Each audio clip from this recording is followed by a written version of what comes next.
Hey guys, welcome into the Bear With Us podcast. I'm Jack. He's Frank, as always. Well, or, guy in the right, guy in the left, however you want to describe us.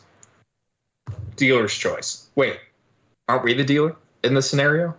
Yeah, I think we are. Because we're dealing the information. We're dealing the best fucking takes this side of the Mississippi, Jack. Don't you sell us short. Listen, Frank, our fans are the fans of our podcast, who I assume are mostly Bears fans. I know there's some other fandoms out there that listen to this podcast, but listen, they're not dumb. All right, they're not Packers fans, according to Justin Jones. All right, they're not idiots. They know football. They know people football. Who listen to this podcast. You know who doesn't know football? Packers fans. Man, that was wild. Like real talk. Was that something that kind of like shocked you a little bit to hear, like, of all people, Justin Jones being like, listen, Packers fans fucking suck, all right? I mean, I'm not going to lie to you, Jack. The more, first of all, it was funny. Things like that are always going to be funny. Yeah. But the more that I've met fans of other fan bases, I think, especially ones who like know sports. Like I know a Vikings fan who just knows his shit. I know Packers fans who know their shit. They see it within their own fan base before they see it outside of it, that there's just there's meatballs everywhere. Like the same way that we right get really upset about the 1985 bullshit and like Chicago fans being obsessed with being like this weird underdog. Like they want to be the 6th seed to beat LeBron, or like they would rather be the wild card team that's like scrappy over like just being super talented and, like really good. Like there's not that exact, but there are things about fan bases that people who really know their shit really dislike. But it was funny though. Yeah. People who took that seriously, like, come on, man. It's just, there's part of me that kind of just wishes like he would just like not do that, because like, like you and I are sitting here like, let's just focus on the Bears. Like, let's focus on how we can get a little bit better, right, year after year, and we just want to see improvement from our team. Like, we're not, it's easy to talk shit now that Aaron Rodgers is gone and the Packers are facing their own question, and that was part of it too. I think that was like what started the conversation. Was they were like, how do you feel about Aaron Rodgers being in New York? And he's like, I wish he'd still been here because we're gonna kick their asses. So I'm like, all right, yeah, I kind of respect that. Hey, but listen though, that sounds good right now, but if they continue on that track and they continue on with the trash talk this year, potentially next year, listen, everyone, it's cute at first, and then all of a sudden you're the Memphis Grizzlies. So you got to relax. It's funny at first and it's cute. We're the team that got the #1 pick. We got some good players now. We're moving forward, but we've seen this end bad before. So just be careful wrong. What you wish for, Bears fans and Bears players that want to talk shit, So. Well, speaking of Bears players, that is all we're talking about today, Frank. Mini camp is getting started here. I saw that there were, unfortunately, a couple of guys who did end up missing practice. I think Chase Claypool was a guy who he was there, he was present, but he didn't participate at all. So the same as since we traded for him. He was there, but he wasn't present. That's a good line. I like that. Nate Davis, he was there. He was at minicamp and basically said, I don't fucking do volunteer minicamp. All right. I got shit I got to do. And I fucking did it. And now I'm here at mandatory minicamp. It's all good. So, Frank, did you think, do you have a problem with anything that Nate Davis said? I should say. No, I mean, we touched on it last week, man. Like it's not the biggest deal for me. I don't think he had any sort of reason to sit out. He just got a new contract with the team. And he's a grown-ass man. I don't know what he has going on in his life. He could have some baby mamas and wives. A man like myself who has a wife and a girlfriend. I completely get it, So let him do his thing. Did you just say a wife and a girlfriend? Let's not talk too much about what I said in the past, Jackie. Let's move forward here. But I mean, you literally just said it, so I was just clarifying. Oh, it was in the past. Technically, everything's in the past. You're right. You're goddamn right. Yeah. I totally agree. And one of the things I would be shocked if that wasn't something that he kind of told them when he was signing, like with maybe they worked that out with Ryan Poles and Matt Eberflus, basically saying like, hey, I don't really do volunteer minicamp. I got stuff I need to do. It's just not the best look, obviously, as like one of your key free agents that you signed. I'm not saying big free agent. I'm just saying one of your key guys that you signed, didn't show up on the first opportunity, he could. But if that's something that they talked about, you can't really get too upset. Chase Claypool, Jack Sanborn, Darnell Mooney, Chase Allen, the tight end, cornerback Terrell Smith, and defensive lineman Jalen Holmes did not participate Tuesday, but they were there. Eberflus said Claypool is dealing with multiple things. So, Frank, I think this is the perfect place to start our conversation of what we really wanted to talk about today. Frank, there are a couple Bears players that are up for extensions after this season. They're going to be unrestricted free agents. There's those talks, I would assume, are happening now. I'd be shocked if they weren't. But one of those guys who is up for an extension, who is going to be an unrestricted free agent at the beginning of 2024, is Chase Claypool. He's making just shy of $3 million this season to play wide receiver for the Chicago Bears. Frank, I know it's too soon, right? We haven't seen Chase Claypool in this offense a ton. He was a midseason acquisition. He might have still been learning the playbook. Obviously, we know he was dealing with a couple of injuries as well. In your mind, A, is Chase Claypool a guy you want to see get extended? And B, what do you think he needs to do this season to earn an extension if it doesn't happen, before the season starts? To answer the first question, Jack, my answer is it depends. Like he's a guy that I'm not a complete no on, but I'm a no before the season. And the reason that I'm a no before the season, because that to me would be a huge red flag for Ryan Poles. That to me would mean, hey, we've already invested and now we have to double down on our bad decision, right? That's just if we were isolating what we saw last year.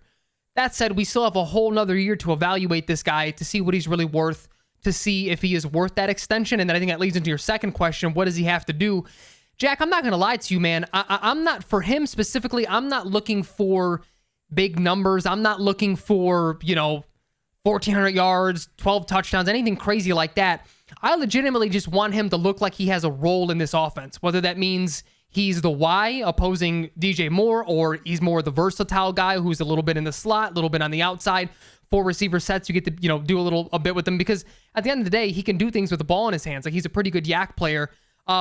And I think lastly, and probably I should have said this first, because this is probably his big contributing factor, or it should be, is how big of a threat are you in the red zone? Like, I would much rather him have a year that looks more like 700 yards, 10 touchdowns, and maybe a rushing touchdown or something on an end around, versus like 1,200 yards, 1 touchdown. That to me wouldn't be maximizing what he does best. You get what I'm saying? Like, if we can flesh out what his role actually is in this Luke Getsy offense, then I would want to extend him. And again, numbers be damned. I was just sort of, randomly throwing things out to show that I think maximizing him would be a red zone threat, or at least inside the 20.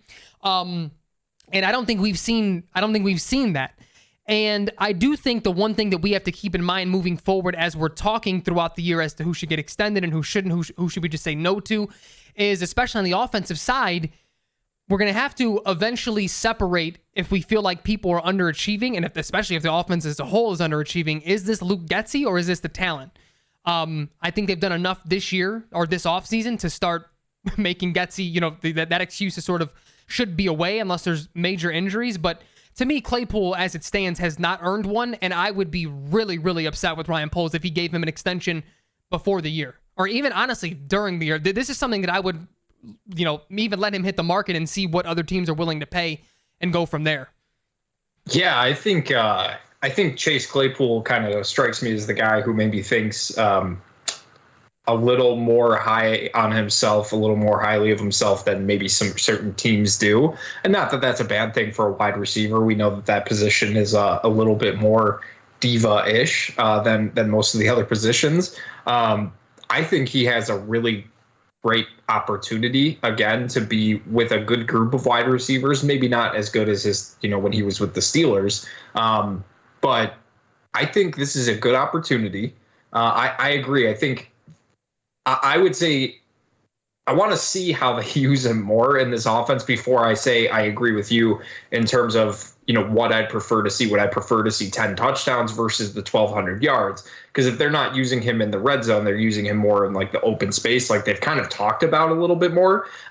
It doesn't sound like they want to use him as much in the red zone. So if he's going to be effective in the open space. He's got a guy that will draw defense away from him. Like, he's got to win matchups, and that's kind of his thing, right? Like, he's a guy who will make plays.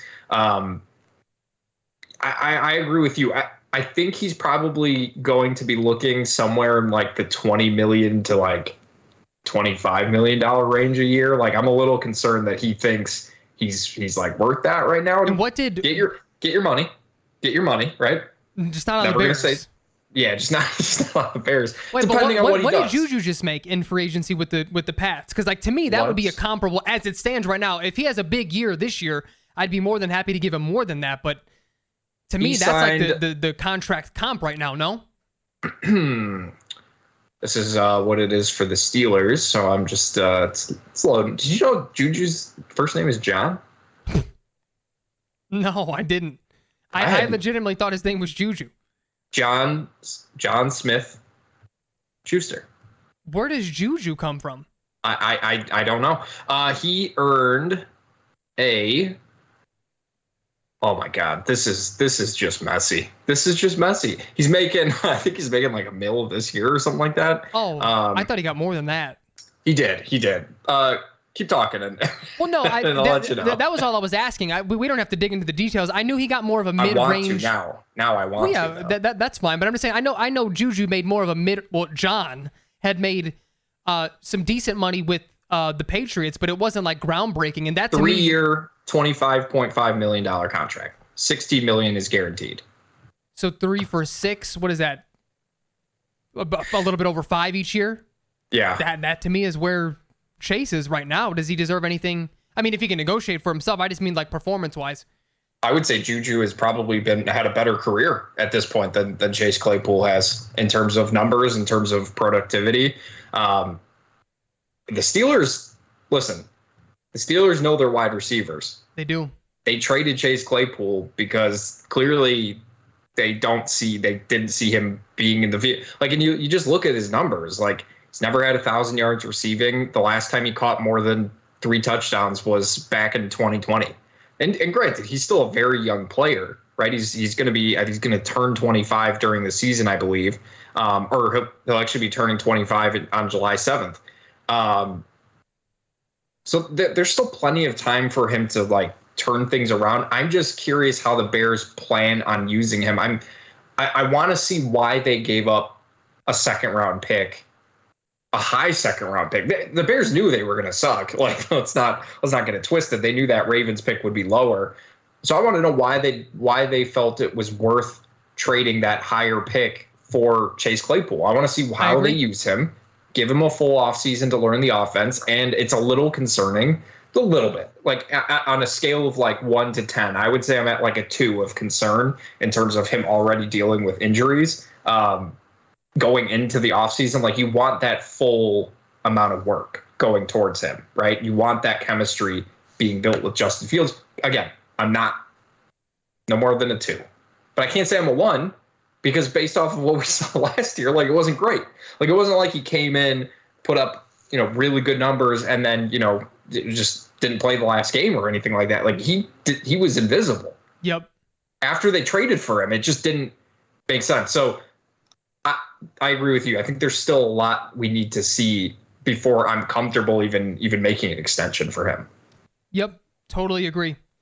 The other wide receiver that is kind of like the wide receiver too, Darnell Mooney, will also be an unrestricted free agent next season.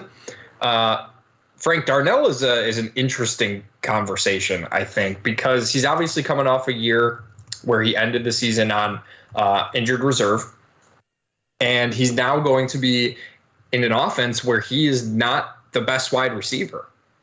Like, he hasn't had that since Allen Robinson was here. Granted, that wasn't that long ago. But Darnell Mooney kind of took over as the best wide receiver even when Allen Robinson was here. So, Frank, what are realistic expectations for Darnell Mooney? Same question. Do you want to see him extended? Do you want him to see, do you want to see him on the Bears moving forward?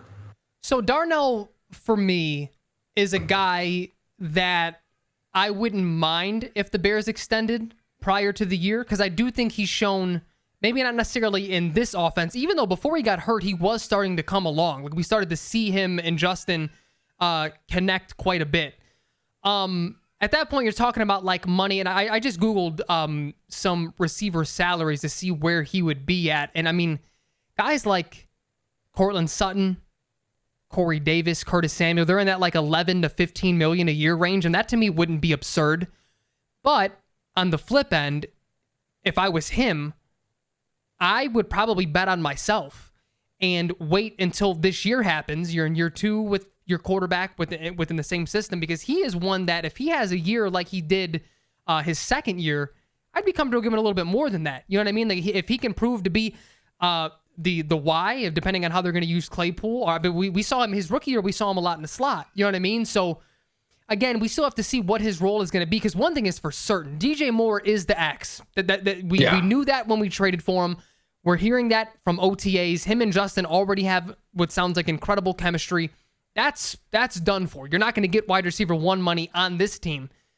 But if you bet on yourself and you go for 1,100 yards as the number 2, maybe someone else will pay you more than that, and the Bears are out on you. But yeah, he's one that I think has proven himself to be a reliable receiver, a good professional receiver. But he's also one that I wouldn't overpay. Like I think this is a time to find a good price on him, knowing what he is, and even potentially getting a discount.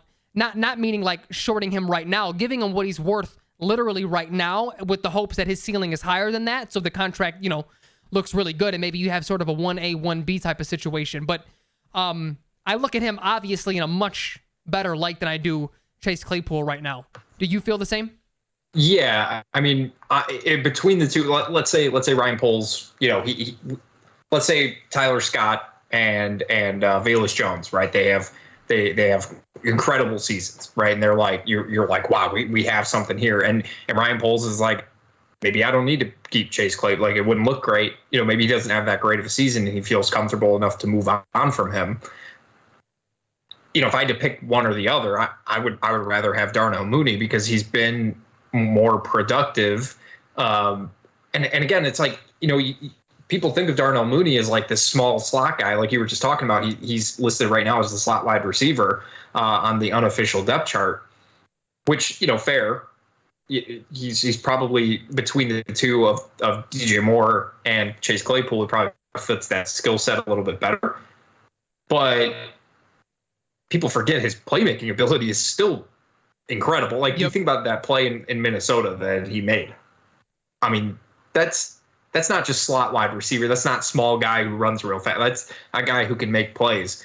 And you just kind of look at, maybe like what Alan Lazard made, like 44. He got 44 million over, I think it was like 3 years. So he's making like $11 million between that and $11 to $12 million a year. I think that's reasonable given Darnell's production. Granted, we need to see, because one thing you mentioned, one thing you brought up, and that's true. He did, there were times he was playing better, but his numbers didn't really reflect that, especially at the beginning of the season where they were still sort of figuring things out.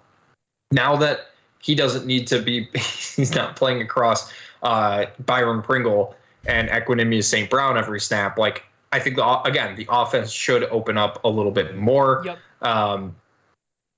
His yards per target were increased as well, so he was running deeper routes.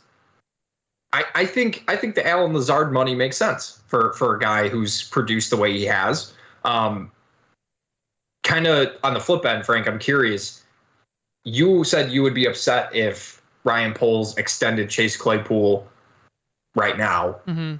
If tomorrow we wake up and the Bears gave him Alan Lazard money, how would you feel about Darnell Mooney, being here for the next 3 or 4 more years? I'd be completely okay with that. I mean, that to me, that 11, 12, $13 million range doesn't kill the Bears. Doesn't, you're not paying him like something he isn't at this point, which would be like your number 1. I was just, let me get the list pulled back up. I mean, you have like real wide receiver 2s on that list in that range. I mean, you have Curtis Samuel, Michael Gallup, Alan Lazard, Jacoby Myers, Tyler Boyd, even though Tyler Boyd being the 3 there, he may be a little bit better than that. But you get what I'm saying? Like, to me, he deserves to be in that in that range of receiver, then even a little bit lower than that, the $10 million range. MVS, Brandon Cooks, who should probably be made a little bit more than that. Tim Patrick. So like he fits that mold in that range. So I wouldn't be mad at that at all. What I would be pissed about is like 18 mil, 19 mil, because I would probably even go up again with Mooney. 13 mil a year wouldn't be absurd to me. 14 even. Like he's proven that he's a really good number 2 guy. Yeah, like I think there's a big difference between, like, you kind of look at maybe like the Chargers, right? I think they're a really good example. They're paying 2 guys between them $40 million this season between 2 guys. Like that's a little much for guys that I don't think are top tier. DJ Moore is obviously making just shy of 21 million. Add on top of that, I think, that range that we were discussing, 11, 12.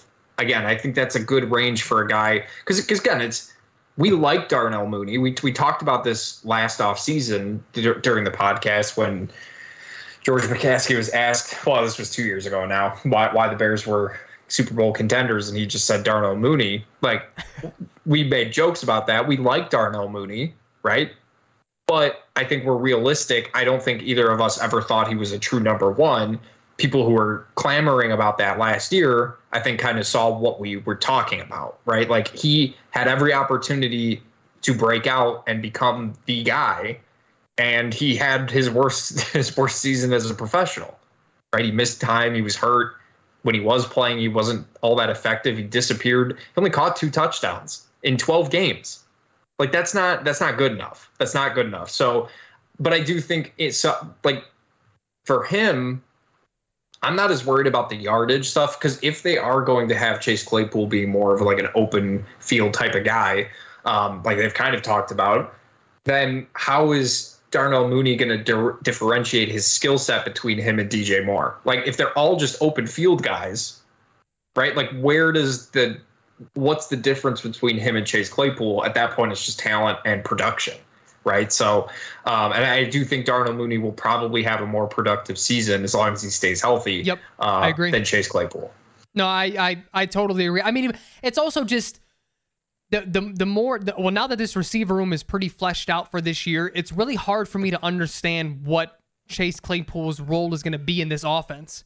Unless he's the big bodied red zone guy. And he's just so like inconsistent with that. It's like he either like will get you a couple mosses every game, or he's like trying to alligator arm it. You know what I mean? Like, there's no like in between with it. So I will say though, the only chance I see Claypool having a better year than Mooney is if they start to prioritize a little bit more of the West Coast offense, and the way that Kyle Shanahan does it, where it's like get the ball in these guys' hands and make plays, because that's where Mooney does not shine at all. Like his yak seals aren't anywhere near the best on the team.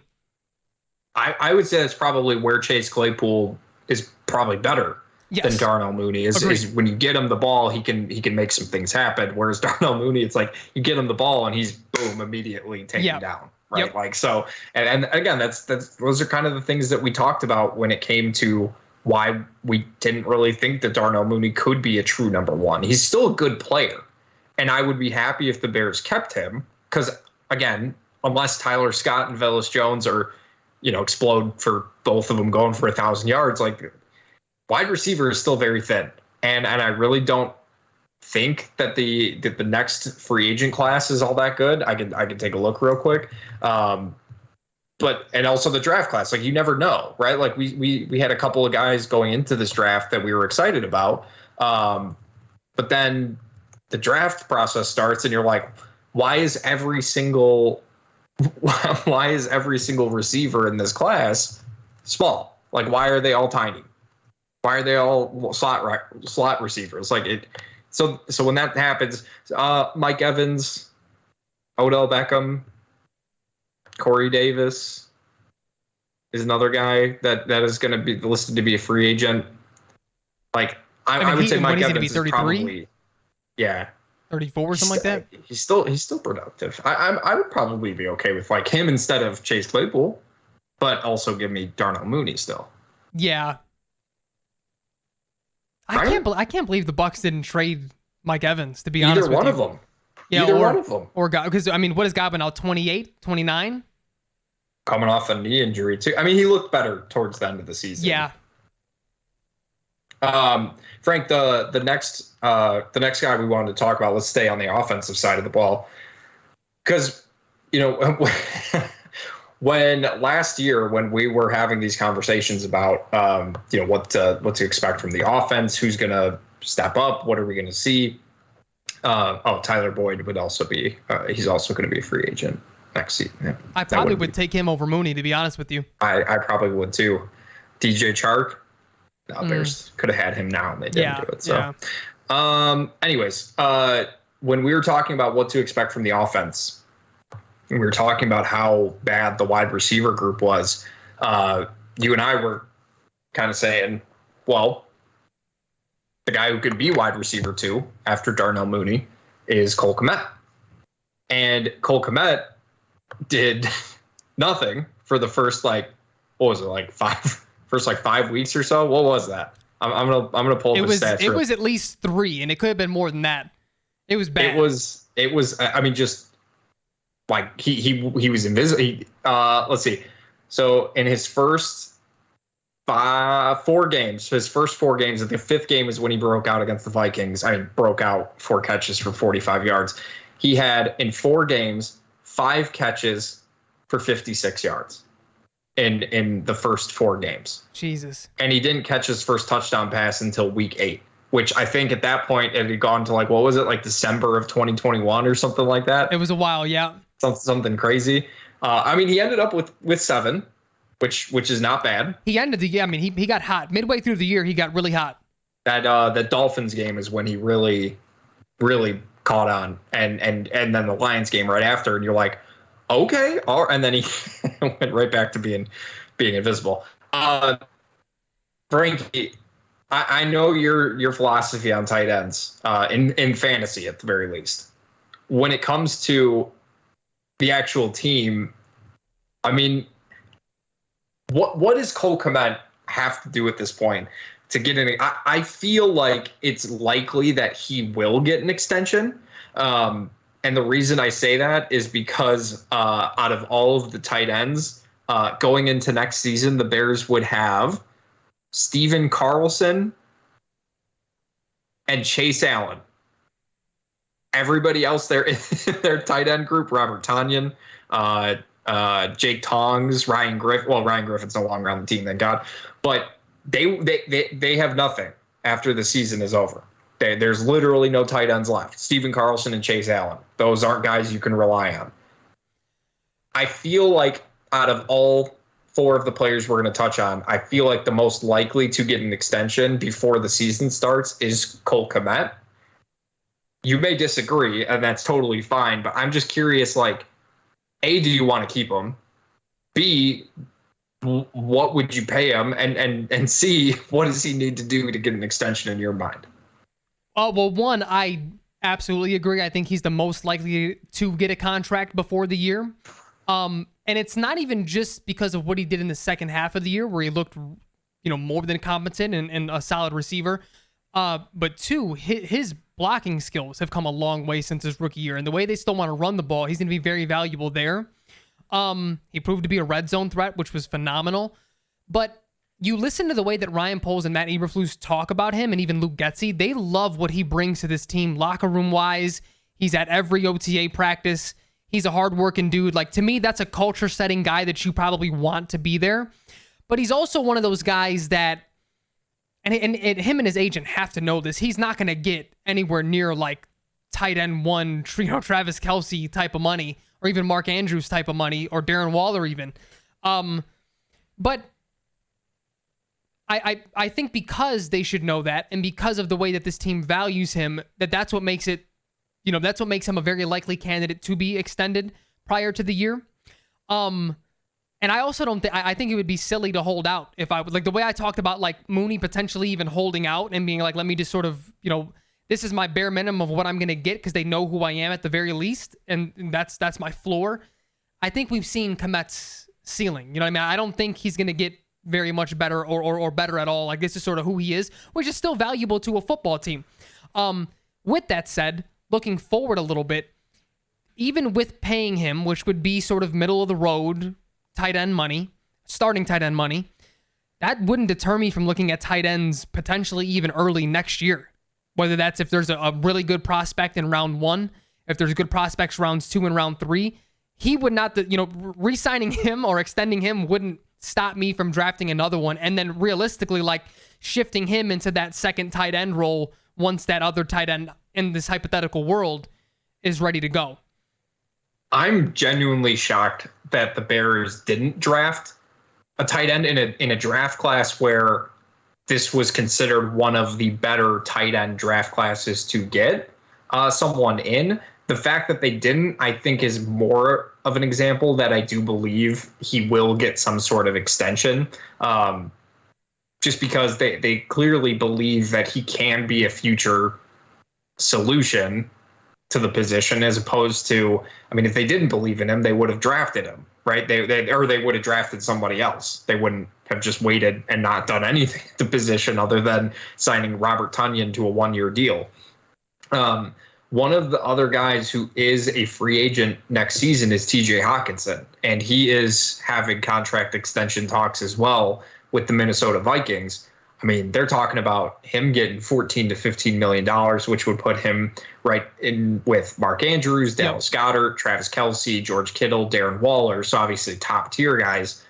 For Cole Kmet, I would probably, like, I'm looking, so like Hunter Henry is making $12.5 million. Evan Ingram is at 11. Zach Ertz is like $10.5 million. I think that range for Cole Kmet isn't crazy, especially given Evan Ingram and his, like, what he was able to do once he got into an offense that fit his skill set with the Jaguars. And I would argue Cole Kmet had as good season as Evan Ingram. I mean, I know a little more consistent, but a little bit more consistent. Overall, I agree. Put up better numbers too, but longevity wise, right? Evan Ingram is 29. Yeah. Cole Kmet is going to be 25 this season. Like, I think that range is pretty reasonable. If he, let's say, and I think if he produces kind of like what he did this year, but maybe you spread those touchdowns out a little bit more. Right. I mean, it was, I think, 5 touchdowns in 3 games, and then 2 like spread out by a lot as well. Yeah. So if he does play a little bit more consistently, I think that range is reasonable, and I think it would be worth it because of how sparse that position is. Like, there is just not a lot of talent right now in the NFL at that spot. Yeah, it's tough though, Jack, because I disagree with you slightly. I wouldn't pay him that much. For me, he would be in more like the Tyler Conklin, Tyler Higbee. That's 6 to 7, maybe even 8 up to CJ Uzomah. But I'm even thinking of like those names they had. They got paid because Tyler Higbee went on a historic run for like the last 5 weeks or 6 weeks of a season. Like Cole Kmet hasn't even done that. Granted, I think all things even out, and he is that talent wise. But then you're in like that 10 million range. You're also talking Zach Ertz. You're talking, you brought up Evan Ingram, Hunter Henry, who I think we've seen perform better than him. Dawson Knox, I don't know if he's worth 13. That's a little rich for my blood. But even like someone like David Njoku, as you can continue to climb that ladder, I don't think he has the ceiling to be most of those guys.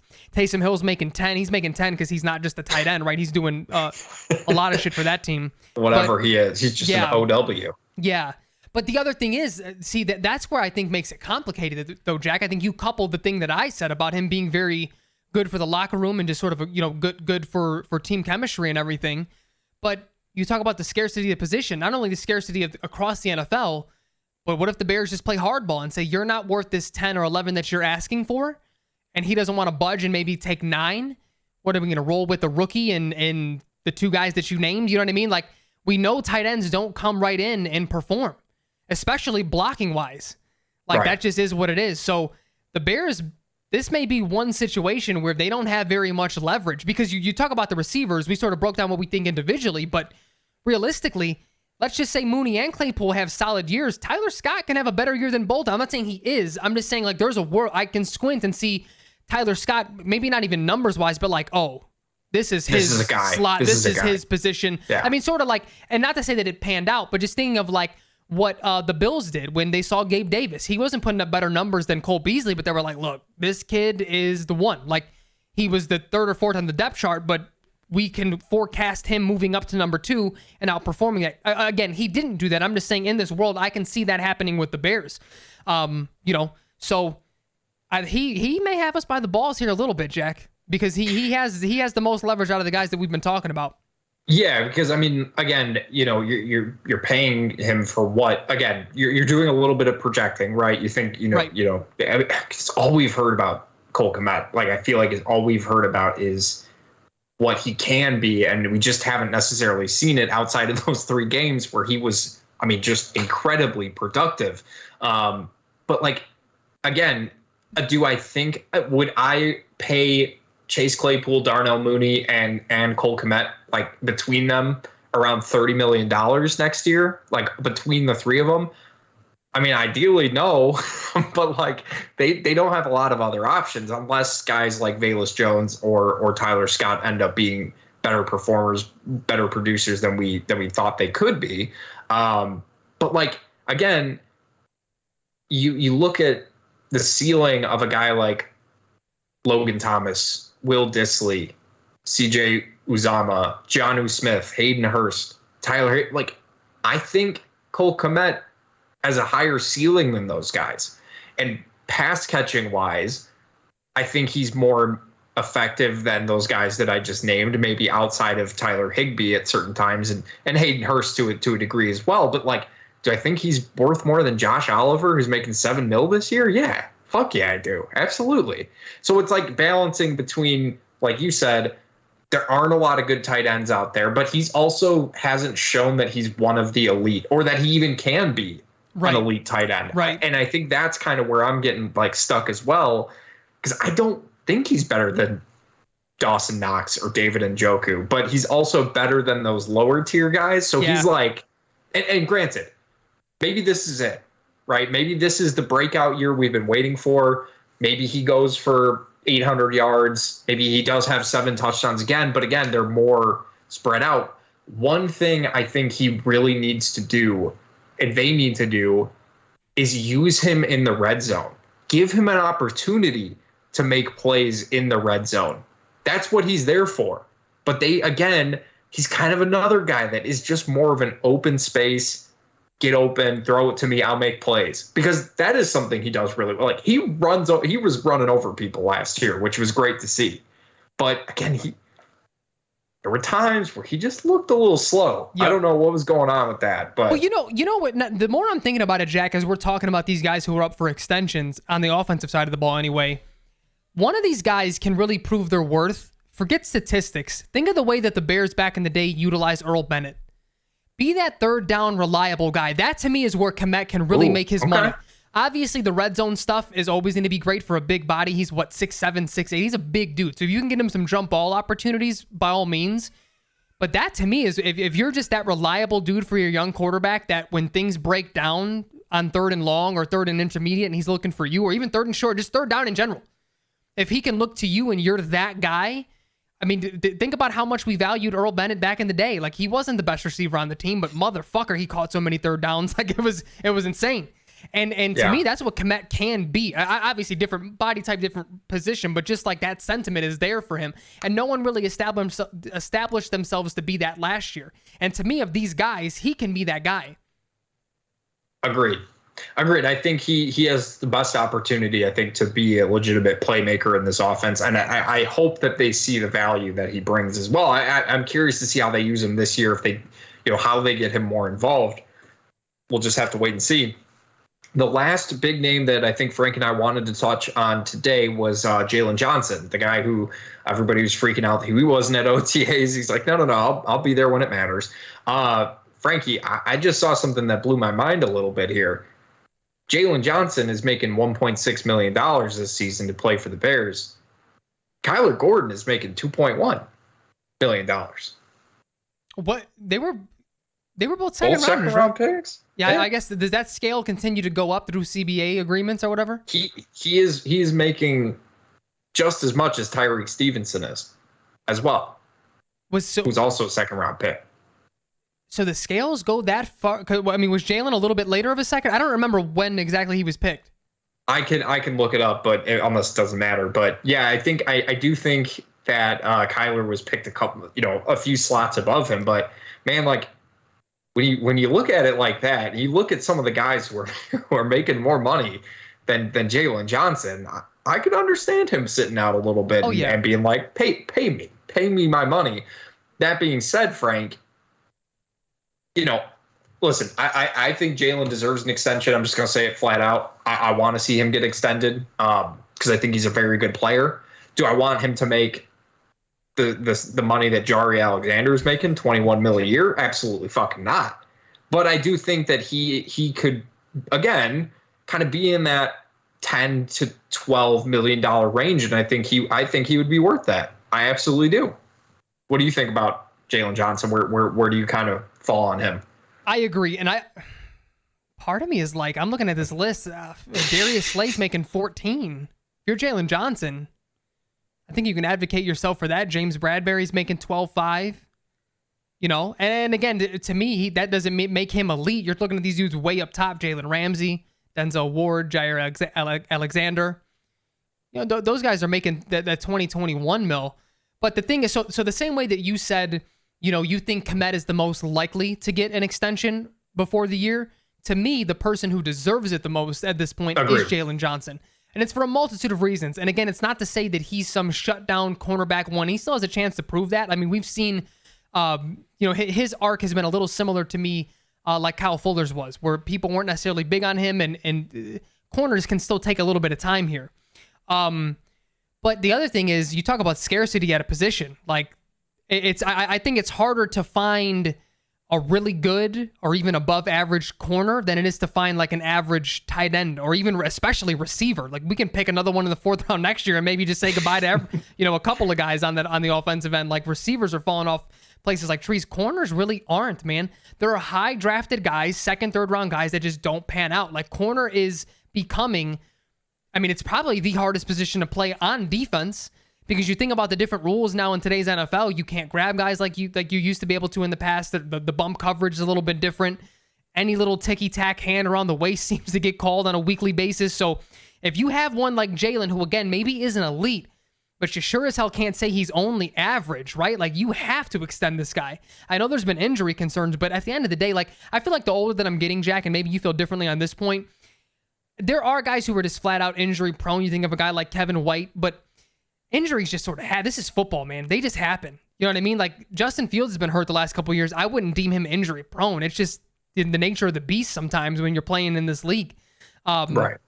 So, from that standpoint, that wouldn't deter me from extending him. And yeah, he would be one, even if you had to overpay. Like, corner, I think, is on its way to being what quarterback was, where everyone was losing their minds when the Bears, it was sort of fluff with the non-guaranteed money, but like Jay Cutler for a year was the number 1 quarterback. Like, that may be what corner is becoming right now. Like, you have to overpay guys a little bit to keep them on board and continue to build that secondary, because they're fucking hard to build, man. We've seen really good defenses falter because their secondary wasn't as good as their front 7.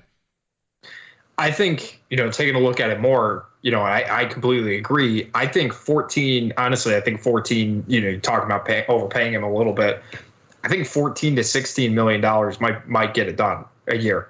Maybe in that $44 million. Like, Carlton Davis is making almost $15 million.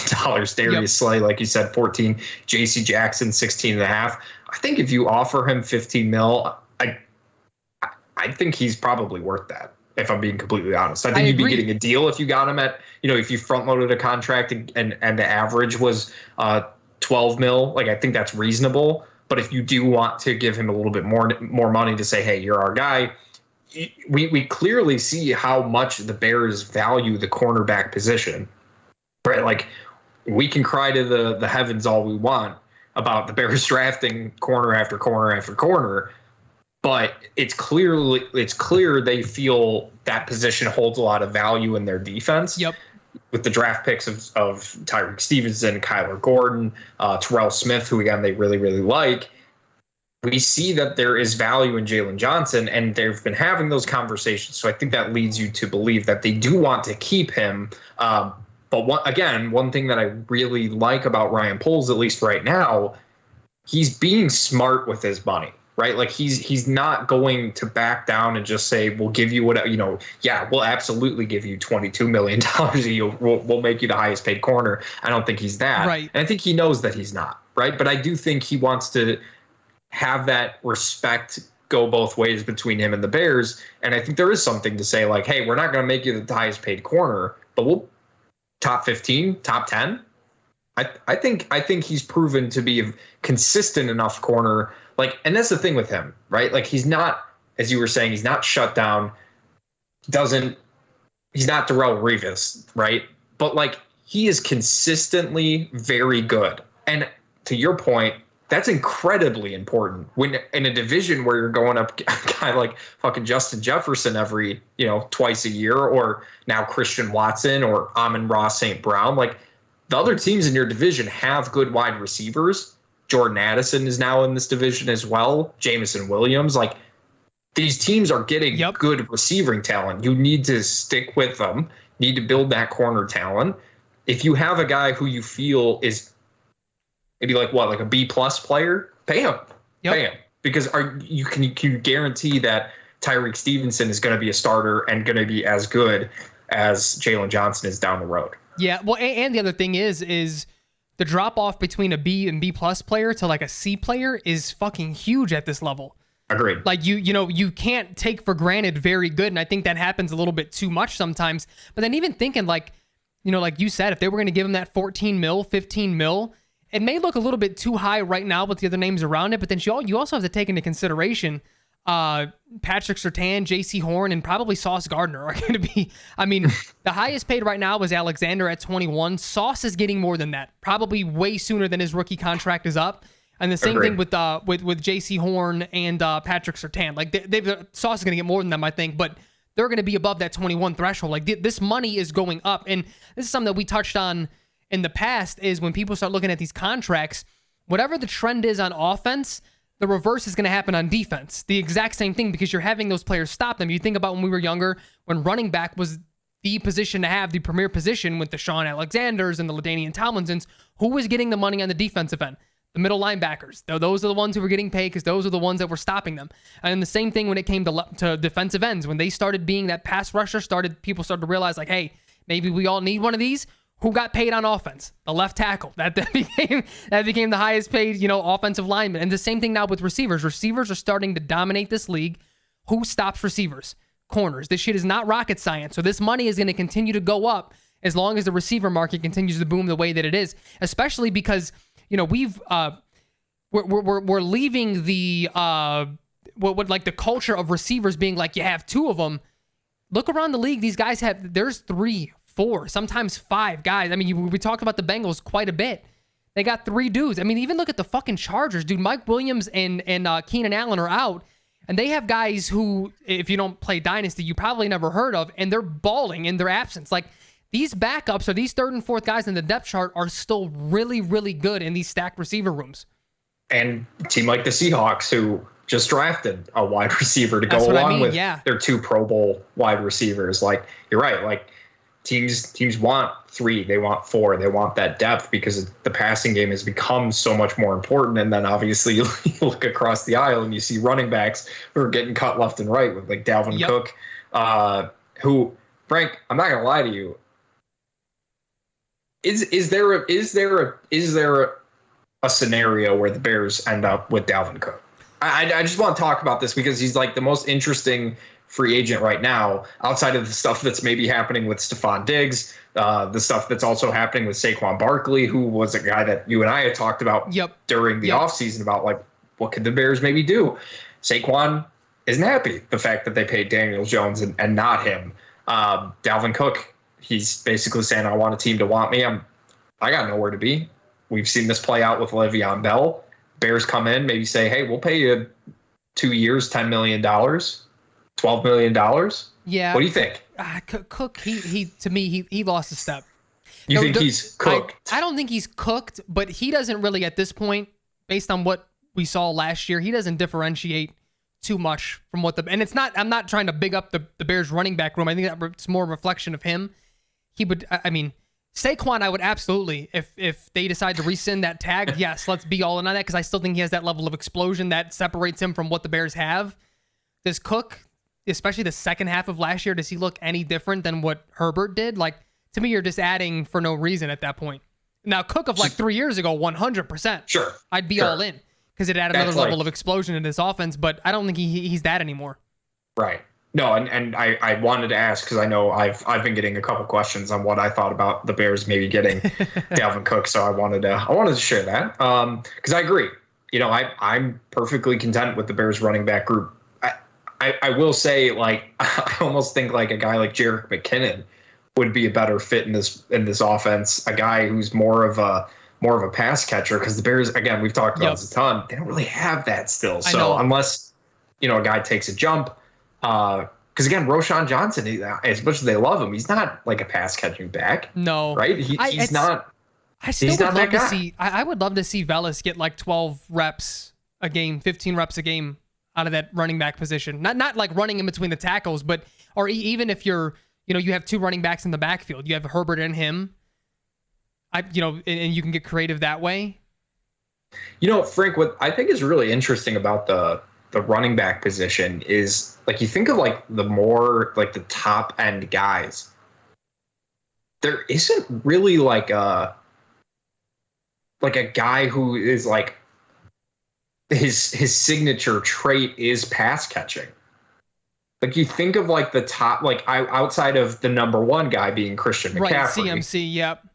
But like Derrick Henry, Saquon Barkley, guys like, I don't know, Dameon Pierce, Najee Harris, like, even like Breece Hall, yeah.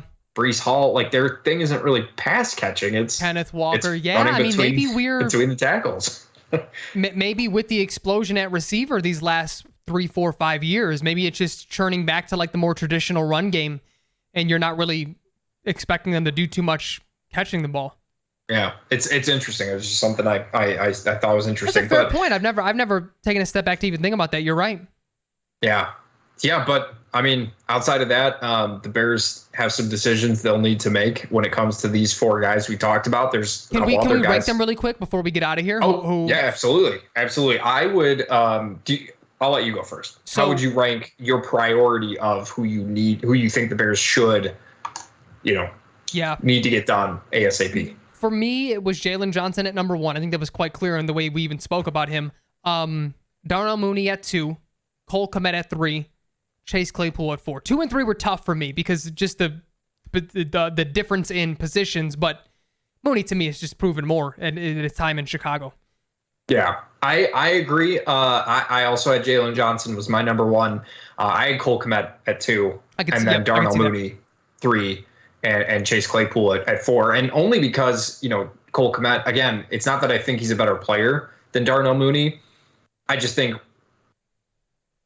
you can probably replace Darnell Mooney. That's the other thing than you can with the tight end. So, but part of me also thinks like they may be forced to extend both if there aren't other like blue chip players at the end of this year, like if they have to dip back into the well at defensive tackle or cornerback even in the draft. These guys, what you have with them. You know what I'm saying? Like, so we almost need other people to step up to make this an even tougher decision throughout the year. Does that make sense? You get what I'm saying? Like, where you wouldn't want to waste a draft pick on a receiver in the 3rd when you have to fill other gaps elsewhere when you know who Darnell is, even if he didn't sort of get better the way that you wanted him to. Right. I think Tyler Scott is probably going to be the guy who pushes Darnell Mooney the most for playing time. I've really, really enjoyed what I've seen, and outside of him, like, future options, I don't really see it unless Velus Jones just had the offseason of his life and he's just going to come in a completely different player. But I agree. You might just have to, right? And the Bears have the cap space to do it, right? It's not that they don't.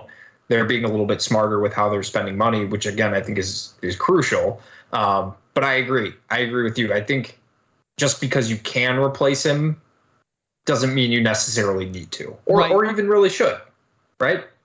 Darnell Mooney, we're talking stats, we're talking how he compares to other guys. We don't know what he's like in the locker room. We don't know the leadership that he provides on that team. We don't know the intangibles that he brings to the Bears that maybe they do really like. Maybe they do really value outside of, how many yards he can put up or touchdowns or things like that. And I think that this go around, I think this is a really interesting group of players to get a little bit more of a look of how Ryan Poles is going to operate as he continues to build this thing, because we haven't had it. He hasn't had a chance to really extend anybody yet. So I'm curious to see how he handles it. Damn, you're right. Has he extended anybody yet? No. I don't think he has. No. Yeah. I don't think anybody he's had the chance to. I think he traded. Yeah. Holy shit. That's a good point. That didn't even click in my head that he hasn't. So this is really the first go around that, at least one of these four guys is going to get extended. Here's the thing. Yeah. I respect Ryan Poles for standing, even in free agency, sort of putting people in his financial buckets and not backing off that. That's a brilliant way to use the cap space. That's a brilliant way to build your team. That would be a red flag for me if all four guys don't get re-signed. Unless, not necessarily even counting Claypool. Let's just say the three of the four.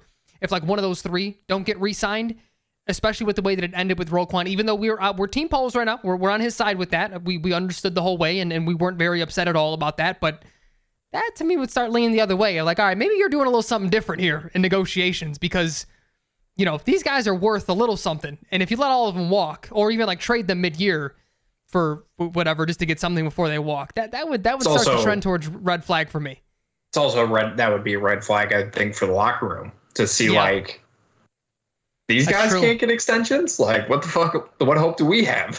I know. Could you imagine? Can you imagine like year 5 Justin goes for like 4,000 passing yards, 600 rushing yards, a combined like 45 touchdowns, second in MVP voting, and Ryan Poles just lets him walk. He's like, we had our number, and that was it. I think people would be a little more upset than they are right now, and us included. If I'm being honest with you, I don't know if I'd be a Bears fan anymore. Legitimately, we'd have to find a different thing to podcast about. Listen, we were on the edge. We could have very well been like a 49ers podcast at this point if the trade up, if it had been Mac Jones or if it had been whoever else, right? Like.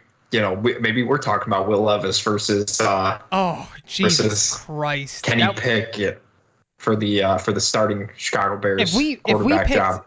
Oh, for the Chicago Bears, I thought you meant like we were going to switch to being a Titans fan. I was like, dude, if we switch to a different team, do you ever think I would ever be a Titans fan? We're a bunch of fucking losers. No, the point that I thought you were making though, Jack, was our next team would have drafted Will Levis, and that just would. For me, would mean that I'm cursed and I shouldn't be a fan of any football team and just appreciate the full NFL. That's the angle that I thought you were going with. Well, that too. That is something that, listen, if you go from Mitch Trubisky to Will Levis as your, imagine if they'd taken Zach Wilson, right? Mitch Trubisky, Zach Wilson, like they were supposed to. Remember that? Because Zach Wilson was like in the low 20s. And then all of a sudden, that to me would have been okay, number 2 though. overall. Because the thing is, I understand the physical talents that he had. So like late first, early second, I see that, right? Like we've seen other quarterbacks. Colin Kaepernick was another guy who was like super talented. Maybe don't want to start him right away. And like I can see the physical talents. I still think it was way overblown, but you can see the physical talents of Zach Wilson. But to make him number 2 and essentially force him to be a starter since day 1, that was a recipe for disaster. He was never ready for that. Agreed. Luckily, we don't have to deal with that, and we can watch Justin Fields and his 3 wide receivers and the tight end play some football, and we'll hopefully see that soon. Yeah, Jackie. Frank, we got some other stuff we want to talk through this offseason that'll be coming up. We got a lot to get to, so let's leave it there for now. We'll keep the people waiting. But we do appreciate you guys listening to the Bear With Us podcast. As always, I'm Jack. He's Frank. You can find us on Twitter. Frank, I don't know your Twitter handle. I think it's Frank Mags at this point. It might be. I don't remember either. At JSavio05 on Twitter as well. At Bear With Us Podcast. We're on there too. Feel free to like, subscribe wherever you're listening.